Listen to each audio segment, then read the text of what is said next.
Hello friends, आज हम पढ़ेंगे प्रारंभिक शिक्षा के नवीन प्रयास का अपना नेक्स्ट टॉपिक, जिसमें आप बीपीपी और डीपीईपी के बारे में पढ़ेंगे। ठीक है, बीईपी की फुल फॉर्म होती है बेसिक शिक्षा परियोजना।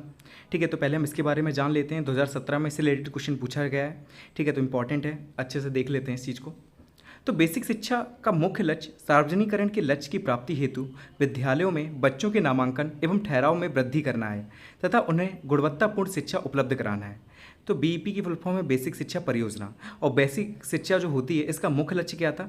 तो सार्वजनिकरण के लक्ष्य की प्राप्ति हेतु जो विद्यालय हैं उनमें बच्चों के नामांकन एवं ठहराव में वृद्धि करना। मतलब बच्चों के जो हैं नाम लिखाने आपको किसमें? बेसिक शिक्षा में। जो प्राइमरी लेवल पर जो बच्चों की पढ़ाई होती है, ठीक है, उसमें क्या करना है? तो बेसिक शिक्षा का मुख्य लक्ष्य क्या था कि बच्चों के नामांकन की संख्या को बढ़ाना है, कि ज़्यादा से ज़्यादा अपना नाम लिखाएं विद्यालय में। और जो विद्यालय में बच्चे छोड़कर चले जाते हैं बीच में, तो ठहराव में वृद्धि करना है कि वो ज़्यादा समय तक रुकें, पूरी शिक्षा ग्रहण करें, उसके बाद विद्यालय से जाएं। ठीक है, तो ये इनका मुख्य लक्ष्य था कि पहले तो बच्चों के नामांकन की संख्या को बढ़ाना और दूसरा उनके ठहराव में वृद्धि करना। ठीक है, तो बेसिक शिक्षा का मुख्य लक्ष्य जान गए आप क्या होता है। तो बेसिक शिक्षा का मुख्य लक्ष्य सार्वजनिकरण के लक्ष्य की प्राप्ति हेतु विद्यालयों में बच्चों के नामांकन एवं ठहराव में वृद्धि करना है तथा उन्हें गुणवत्तापूर्ण शिक्षा उपलब्ध कराना है। उत्तर प्रदेश बेसिक शिक्षा परियोजना 5 अक्टूबर 1993 से प्रभावी है। ठीक है, तो क्वेश्चन पूछा जा सकता है कि बेसिक शिक्षा जो परियोजना है वो कब से प्रभावी है उत्तर प्रदेश में। तो उत्तर प्रदेश में बेसिक शिक्षा परियोजना 5 अक्टूबर 1993 से प्रभावी है। बीईपी प्रारंभ में 10 जनपद में चलाई गई थी। मतलब जब स्टार्टिंग बीईपी की बेसिक शिक्षा परियोजना की, तो इसे स्टार्टिंग में 10 जनपद में चलाया गया था। ठीक है, 10 जिलों में चलाया गया था। अब बेसिक शिक्षा परियोजना के लक्ष्य देख लेते हैं। ठीक है, उद्देश्य क्या है बेसिक शिक्षा परियोजना के? 2019 में ये क्वेश्चन आ चुका है, इसलिए इंपॉर्टेंट है। तो पहला इसका जो उद्देश्य है वो है नामांकन। वर्ष 2000 तक 6 वर्ष से 11 वर्ष आयु के सभी बच्चों का विद्यालय में नामांकन कराना। तो 1993 से ये प्रभावी है। ठीक है, तो 7 साल में इन्होंने क्या नामांकन की लक्ष्य क्या रखा कि सन 2000 तक 6 वर्ष से 11 वर्ष तक के जितने भी आयु के बच्चे हैं सभी का विद्यालयों में नामांकन कराना। दूसरा था आपका उपलब्धि प्राप्त करना। उपलब्धि क्या प्राप्त करनी? कि वर्ष 2000 तक नामांकित बच्चों में न्यूनतम अधिगम स्तर की दक्षताएं विकसित करना। कि जब तक सन 2000 आती है तब तक क्या करना है, जितने भी बच्चे हैं उनमें न्यूनतम अधिगम स्तर की दक्षताएं विकसित करनी है। ठीक है, तो 2 उद्देश्य हो गए इनके।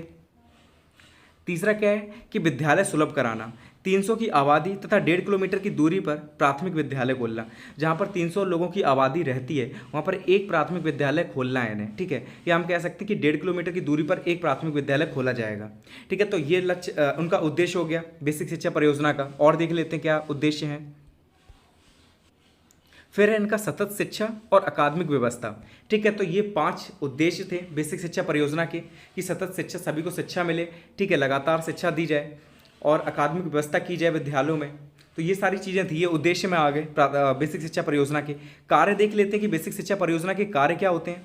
तो पहला है शिक्षण प्रशिक्षण कार्यक्रम तथा पाठ्य पुस्तक सामग्री का निर्माण, मूल्यांकन तकनीकी तथा दक्षता का विकास करना, प्रस्तावित करना।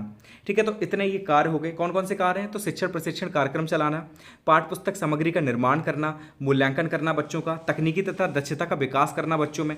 ठीक है, तो ये कार्य हो गए। और देख लेते हैं। सेकंड है प्रत्येक जिले में एक डाइट प्रशिक्षण संस्था की स्थापना करना। ठीक है, तो डाइट की फुल फॉर्म क्या होती है? जिला शिक्षा एवं प्रशिक्षण संस्था।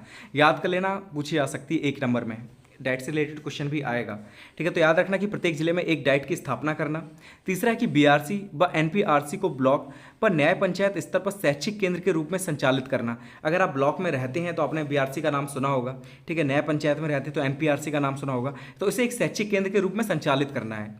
फोर्थ पॉइंट है कि बालिका शिक्षा की उचित व्यवस्था करना, नवाचार कार्यक्रमों का संचालन करना। ठीक है, कि बालिका शिक्षा जो है उसकी उचित व्यवस्था करना है और जो नवाचार कार्यक्रम चलते हैं, ठीक है, इनोवेशन टाइप के जो कार्यक्रम चलाए जाते हैं, प्रोग्राम चलाए जाते हैं, उनका संचालन करना।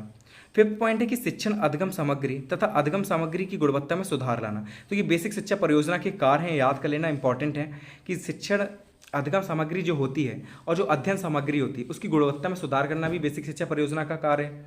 ठीक है, बालिका शिक्षा की उचित व्यवस्था करना भी इनका कार्य है। नवाचार कार्यक्रम जो चलाए जाते हैं उनका संचालन करना भी बेसिक शिक्षा परियोजना का ही कार्य है। और बीआरसी और एनपीआरसी को ब्लॉक एवं न्याय पंचायत स्तर पर शैक्षिक केंद्र के रूप में संचालित करना भी क्या नाम बीईपी का कार्य है। और प्रत्येक जिले में एक डाइट की स्थापना करना, तो ये भी बेसिक शिक्षा परियोजना के अंतर्गत ही आता है। ठीक है, कार्य के अंतर्गत। तो बेसिक शिक्षा परियोजना में इतना ही है। अब हम जानेंगे अपना सेकंड टॉपिक क्या है, तो जिला प्राथमिक शिक्षा कार्यक्रम, ठीक है, जिसे इंग्लिश में डीपीईपी के नाम से जानते हैं। याद कर लेना इसकी full form district primary education programme, ठीक है। तो डीपीईपी की फुल फॉर्म क्या है, डिस्ट्रिक्ट प्राइमरी एजुकेशन प्रोग्राम, मतलब जिला में जो प्राथमिक शिक्षा होती है उस रिलेटेड जो कार्यक्रम होता है उसकी बात की गई है इसमें।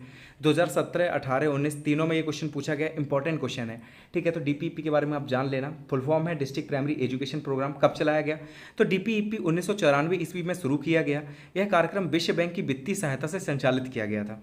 ये चीज़ बहुत इंपॉर्टेंट है, याद रखना कि यह कार्यक्रम किसके द्वारा संचालित किया गया, तो विश्व बैंक की जो वित्तीय सहायता दी जाती है उससे ये कार्यक्रम संचालित किया गया था भारत में, ठीक है। तो डीपीईपी 1994 में शुरू किया गया। यह कार्यक्रम विश्व बैंक की वित्तीय सहायता से संचालित किया गया। इसका उद्देश्य क्या था, तो इसका उद्देश्य सभी को शिक्षा दिलाना, बच्चों के विद्यालय में उनका ठहराव सुनिश्चित करना, शिक्षा के स्तर में सुधार करना आदि था। मतलब जैसा बीपी का जो कार्य था वही सेम इसका भी उद्देश्य था। क्या उद्देश्य था, कि सभी को शिक्षा दिलाना, ठीक है। उसमें हमने प्राइमरी बच्चों पे फोकस किया था, इसमें सभी बच्चों पे फोकस कर रहे हैं कि सभी बच्चों को शिक्षा दिलाना, बच्चों के विद्यालयों में उनका ठहराव सुनिश्चित करना और शिक्षा के स्तर में सुधार करना, ठीक है। तो ये डीपीईपी के मुख्य उद्देश्य थे। डीपीईपी प्रथम चरण में देश के 7 राज्यों के 42 जनपदों में संचालित किया गया था। 2016 में पूछा गया है कि डीपीईपी प्रथम चरण में कितने राज्यों के कितने जिलों में संचालित किया गया था डीपीईपी प्रोग्राम। तो याद रखना डीपीईपी जो था वो प्रथम चरण में जो देश के 7 राज्य हैं उनके 42 जिलों में ये संचालित किया गया था। वर्ष 1997 ईस्वी में डीपीईपी के द्वितीय चरण के अंतर्गत यूपी के 22 जनपदों को चयनित किया गया। मतलब पहले क्या गया, जब प्रथम चरण इसका शुरू किया गया था तो उसमें भारत के जो 7 राज्य थे उनके 42 जनपदों या 42 जिलों में इसे संचालित किया गया। जबकि जब द्वितीय चरण इसका शुरू किया गया, कब शुरू किया गया, तो 3 साल बाद 1997 में। तब क्या किया गया, उत्तर प्रदेश के 22 जिलों को चयनित किया गया था। मतलब 22 जिलों को यहाँ पर उत्तर प्रदेश के इन्हें चूज किया गया था डीपीईपी प्रोग्राम के लिए। और वर्ष 2000 ईस्वी में डीपीईपी के तृतीय चरण के अंतर्गत 32 जनपद चयनित किए गए। मतलब 3 चरण डीपीईपी के शुरू किए गए थे। पहले चरण में क्या किया हमने कि 7 राज्यों के 42 जनपदों का चयनित किया। दूसरे चरण में 1997 में जो दूसरा चरण आया उसमें हमने क्या किया कि उत्तर प्रदेश के 22 जिलों का चयनित किया, ठीक है, चयन किया। और जो तीसरा चरण शुरू किया गया डीपीईपी का, तो इसमें हमने क्या किया, ये शुरू किया गया था सन 2000 में और इसके अंतर्गत 32 जनपद चयनित किए गए थे, ठीक है। तो याद रखना 3 चरण हुए थे डीपीईपी प्रोग्राम के। शुरुआत हुई थी इसकी 1994 से, ठीक है। दूसरा चरण जो हुआ वो 1997 से शुरू हुआ और तीसरा चरण इसका 2000 में शुरू हुआ था। और डीपीईपी के कार्य देख लेते हैं और उद्देश्य देख लेते हैं, काफ़ी इंपॉर्टेंट है, एग्जाम में आ सकते हैं इस बार, ठीक है। तो डीपीईपी के कार्य क्या है, उद्देश्य क्या है, तो पहला है कि भवन तथा संस्थागत क्षमता का सुदृढ़ीकरण, ठीक है। जो भवन है जिसमें पढ़ाई की जाती है, मतलब पढ़ाया जाता है बच्चों का, और जो संस्थागत क्षमता है उसका सुदृढ़ीकरण करना है। विद्यालयों में बच्चों के ठहराव को बढ़ाना है और उनके हिरास व अवरोध में कमी लाना है, ठीक है। कि बच्चे बीच में विद्यालय छोड़ जाते हैं या कई समय तक एक ही क्लास में बने रहते हैं, तो इस चीज़ों में कमी लाना था, ठीक है। और बच्चों में जो ठहराव है, जो विद्यालय में रुकने के लिए जो ठहराव चाहिए उसको बढ़ाना था कि ज़्यादा समय तक वो बच्चे क्लास में रहें, ठीक है, उनका मन लगा रहे। तीसरा है कि 6 से 11 आयु वर्ग के सभी बच्चों को 100% विद्यालय सुविधा उपलब्ध कराना। मतलब 6 वर्ष से लेकर 11 वर्ष तक की आयु के जितने भी बच्चे हैं उन सभी का नामांकन कराना विद्यालय में और जितनी भी विद्यालय सुविधा होती हैं उन्हें उपलब्ध कराना। फोर्थ पॉइंट है कि बालिकाओं के नामांकन में वृद्धि करना, कि जो लड़कियां होती हैं, छोटी छोटी लड़कियां जो होती हैं, उनके एडमिशन काफ़ी कम होते हैं लड़कों की अपेक्षा, तो उनके नामांकन में वृद्धि कराना, ठीक है। ये भी इनका उद्देश्य था डीपीईपी प्रोग्राम के अंतर्गत। फिफ्थ पॉइंट है कि प्रारंभिक शिक्षा का विस्तार करना और ड्रॉप आउट की दर 10% तक कम करना, ठीक है। कि क्या करना है कि जो प्राथमिक शिक्षा है, जो प्राइमरी लेवल पर जो शिक्षा दी जाती है उसका विस्तार करना है और जो ड्रॉप आउट की दर है, मतलब जो बच्चे बीच में छोड़ जाते हैं विद्यालय, उसकी दर को 10% तक कम करना है, ठीक है। तो ये 5 क्या हो जाएंगे, तो डीपीईपी प्रोग्राम के उद्देश्य हो जाएंगे या कार्य हो जाएंगे। अब नोट करने वाली चीज़ क्या है कि डीपीईपी की शुरुआत संशोधित राष्ट्रीय शिक्षा नीति 1992 के अनुसरण में हुई थी, ठीक है। तो डीपीईपी प्रोग्राम की शुरुआत कहाँ से हुई है, तो याद रखना कि जो डीपीईपी प्रोग्राम की शुरुआत हुई है वो संशोधित राष्ट्रीय शिक्षा नीति जो 1992 में आई थी उसके अनुसरण में हुई थी, ठीक है। तो इसकी लेकिन बात उसमें की गई थी डीपीईपी प्रोग्राम की, लेकिन इसे चालू अगर पूरी तरीके से देखा जाए तो 1994 से स्टार्ट किया गया था। तो याद कर लेना कि डीपीईपी प्रोग्राम की शुरुआत कहाँ से हुई, तो संशोधित राष्ट्रीय शिक्षा नीति 1992 के अनुसरण से हुई है, ठीक है।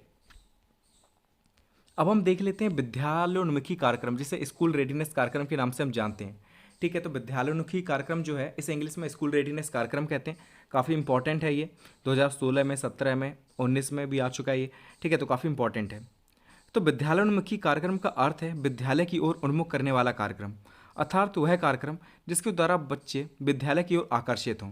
ठीक है, तो ये कार्यक्रम क्यों चलाया गया था, इसका अर्थ क्या है? तो विद्यालय उन्मुखी कार्यक्रम का अर्थ है कि विद्यालय की ओर उन्मुख करने वाला, मतलब विद्यालय की ओर ले जाने वाला कार्यक्रम, अर्थात यह कार्यक्रम जिसके द्वारा बच्चे विद्यालय की ओर आकर्षित हों। तो यही कहलाता है विद्यालयोन्मुखी कार्यक्रम, जिसे इंग्लिश में हम लोग स्कूल रेडीनेस कार्यक्रम कहते हैं। इस कार्यक्रम का प्रारूप अंतर्राष्ट्रीय बाल वर्ष में राष्ट्रीय शैक्षिक अनुसंधान व प्रशिक्षण परिषद द्वारा तैयार किया गया है। ठीक है, जो एनसीईआरटी है उसने इसे स्टार्ट किया है। तो इस कार्यक्रम का जो प्रारूप है, ठीक है, वो अंतर्राष्ट्रीय बाल वर्ष में राष्ट्रीय शैक्षिक अनुसंधान व प्रशिक्षण परिषद द्वारा तैयार किया गया। इस चीज़ को याद रखना कि एनसीईआरटी द्वारा ये कार्यक्रम स्टार्ट किया गया था। यह कार्यक्रम मुख्य रूप से उन बच्चों को ध्यान में रखकर बनाया गया था जो कक्षा 1 में सीधे प्रवेश लेते हैं, अर्थात ये बच्चे किसी आंगनवाड़ी, नर्सरी, विद्यालय से शिक्षा पाकर नहीं आए। मतलब पहले क्या होता है कि जो प्राइमरी लेवल पर हम शिक्षा लेते हैं तो उसमें क्या कई बच्चे होते हैं जो आंगनवाड़ी से पढ़ के आए होते हैं, ये नर्सरी विद्यालय जो होते हैं, ठीक है, जो कक्षा 1 से पहले की जो क्लासेस होती हैं उनसे पढ़कर आए होते हैं। लेकिन जो डीपीपी प्रोग्राम था वो उन बच्चों के लिए बनाया गया था जो डायरेक्ट कक्षा 1 में एडमिशन लेते हैं। ठीक है, वो उनकी एज काफ़ी निकल गई, लेट एडमिशन लिया उन्होंने, ठीक है, तो कक्षा 1 में डायरेक्ट उन्हें एडमिशन दिलाया जाता है, तो उन बच्चों पर ज़्यादा फोकस किया जाता है इसमें। ठीक है, तो सीधे प्रवेश लेने वाले बच्चों को सीखने में कठिनाई होती है। अब आप तो पहले से सीख के आए हैं जो बच्चे, ठीक है, जिन्होंने नर्सरी में क्लासेस ली हैं, आंगनवाड़ी से जो पढ़ के आए, तो उन्हें गिनती वगैरह, पहाड़ी वगैरह पहले से आते हैं। लेकिन जो बच्चे सीधे 1 में प्रवेश लेते हैं, ठीक है, 1 में एडमिशन लेते हैं कक्षा 1 में, तो उनके लिए थोड़ी दिक्कत रहती है, उनके लिए सब चीज़ें नई नई हैं, तो उन्हें ज़्यादा प्रॉब्लम होती है। इसलिए डीपीपी प्रोग्राम चलाया गया था। तो सीधे प्रवेश लेने वाले बच्चों को सीखने में कठिनाई होती है, इसलिए बच्चों में शिक्षा के प्रति अरुचि उत्पन्न होने की समस्या है। वे हतोत्साहित होकर विद्यालय को छोड़ देते हैं। ठीक है, वो परेशान हो जाते हैं, चीज़ें समझ में नहीं आती, वो रुक नहीं पाते विद्यालय में, तो विद्यालय को छोड़ जाते हैं। इसी समस्या को ध्यान में रखकर स्कूल रेडीनेस कार्यक्रम शुरू किया गया था। ठीक है, तो इस समस्या को दूर करने के लिए क्या किया गया, स्कूल रेडीनेस कार्यक्रम एक है उसे शुरू किया गया था। एक नंबर में पूछा जा सकता है कि स्कूल रेडीनेस कार्यक्रम क्यों शुरू किया गया था, तो आप लिख सकते हैं फोकस किस पे किया, जो बच्चे डायरेक्ट कक्षा 1 में एडमिशन लेते हैं। ठीक है, तो उन्हें ज़्यादा दिक्कत होती है, जब उन्हें ज़्यादा दिक्कत होती है, ठीक है, तो वो क्या करते हैं, विद्यालय को छोड़ देते हैं। और इस समस्या को दूर करने के लिए हमने स्कूल रेडीनेस कार्यक्रम शुरू किया था। इस कार्यक्रम के अंतर्गत कक्षा 1 के प्रारंभिक 6 सप्ताह से 2 माह की अवधि तक उन बच्चों को पूर्व प्राथमिक शिक्षा के अनुभव दिए जाते हैं और उन्हें विद्यालय के लिए तैयार किया जाता है, तथा ऐसी रोचक शैक्षिक क्रियाएं कराना जिससे बच्चे विद्यालय की ओर आकर्षित हों। मतलब स्टार्टिंग में हम क्या करते हैं, जब कक्षा 1 में बच्चे एडमिशन ले लेते हैं तो पहले जो 6 सप्ताह होते हैं उसमें क्या करते हैं हम लोग, 2 माह की अवधि तक उन बच्चों को पूर्व प्राथमिक शिक्षा के अनुभव देते हैं। ठीक है, एक्सपीरियंस देते हैं कि कैसे वो विद्यालय के लिए तैयार हो पाएँ, और ऐसे ऐसे कार्यक्रम स्कूल में संचालित करते हैं कि बच्चों का खुद इंटरेस्ट आता है कि वो विद्यालय में रहें। ठीक है, जैसे खेल कूद कराना, खेल के माध्यम से सिखाना बच्चों को, कई चीज़ें होती हैं जिससे उनका मन लग जाए विद्यालय में। ठीक है, अब वो रोज़ अपने मन से विद्यालय आने लगें। ठीक है, तो ऐसी शैक्षिक क्रियाएँ कराना जिससे बच्चे विद्यालय की ओर आकर्षित हों। अब देख लेते हैं विद्यालयोन्मुखी कार्यक्रम का क्षेत्र, कि विद्यालय की तरह उन्मुख हों बच्चे, ठीक है, जाएँ विद्यालय। उस कार्यक्रम का क्षेत्र क्या क्या है, तो पहला है व्यक्तिगत और सामाजिक तैयारी। बच्चों में निम्नलिखित क्रियाओं का विकास हो। ठीक है, कौन कौन सी क्रियाएं हैं जिनका विकास करना है बच्चों में, तो पहला है कि घर से दूर रहने पर सुरक्षा भाव विकसित हो, कि बच्चे घर से दूर हैं तो उन्हें ऐसा लगे कि हाँ वो सुरक्षित हैं, उन्हें किसी बात का खतरा नहीं। ठीक है, खतरा नहीं है ऐसा उन्हें फील होना चाहिए। दूसरा है कि दूसरों का सम्मान करना सीखें बच्चे। ठीक है, बच्चों को चीज़ें सिखानी कि वो दूसरों का सम्मान करना सीखें। तीसरा है मिलजुल कर कार्य करने की भावना का विकास हो। ठीक है, कि बच्चे जो हैं वो साथ मिलजुल कर कार्य करने की भावना को विकसित कर सकें। 3 चीज़ें हो गई, और देख लेते हैं। शैक्षिक तैयारी की अगर हम बात करें तो शब्द भंडार में वृद्धि करना, जो बच्चे हैं उनकी शब्द भंडार में वृद्धि करना है। मौखिक अभिव्यक्ति करना, कि वो खुद अपनी बात बोलकर बता सकें, ठीक है, अपनी भावनाओं को व्यक्त कर सकें, ये चीज़ें उन्हें सिखानी है। अक्षरों के आकारों की पहचान हो बच्चों को, ये बच्चों को सिखाना है कि वो अक्षर को देखकर बता सके ये कौन सा अक्षर है, उनके आकार की उन्हें पहचान हो। इसी प्रकार संज्ञानात्मक कौशल विकसित करना तथा मनोरंजनात्मक क्रियाकलाप व सृजनात्मक विकसित करना। मतलब सृजनात्मक में कौन कौन सी क्रियाएं आ जाती हैं, जैसे नाचना, गाना, खेल के माध्यम से सिखाना, तो ये सृजनात्मक या क्रिएटिविटी के अंतर्गत आ जाता है। संज्ञानात्मक कौशल विकसित करना, ठीक है, कि बच्चों को सिखाएं चीज़ें, जैसे गिनती है, पहाड़े, ये सारी चीज़ें। मनोरंजनात्मक क्रियाकलाप और सृजनात्मक तो एक ही चीज़ आ जाता है आपका, नाचना, गाना, खेल कूद, ये सब। ठीक है, तो ये सारी चीज़ें विकसित करना है बच्चों के अंदर। तो इस टॉपिक में इतना ही था। स्कूल रेडीनेस कार्यक्रम के बारे में आप समझ गए होंगे। बेसिक शिक्षा परियोजना के बारे में आपने पढ़ लिया, इसमें डीपीपी प्रोग्राम के बारे में पढ़ लिया, ठीक है, स्कूल रेडीनेस कार्यक्रम के बारे में पढ़ लिया, और विद्यालय उन्मुखी जो कार्यक्रम है आपका, ठीक है, उसके बारे में पढ़ लिया कि उसके क्षेत्र क्या होते हैं। तो व्यक्तिगत और सामाजिक तैयारी, शैक्षिक तैयारी, ठीक है, ये 2 चीज़ें आ जाएंगी इसके अंतर्गत। ठीक है, तो इतना ही है इस टॉपिक में। अब हम मिलेंगे नेक्स्ट वीडियो में नेक्स्ट टॉपिक के साथ। Thank you so much for watching this video.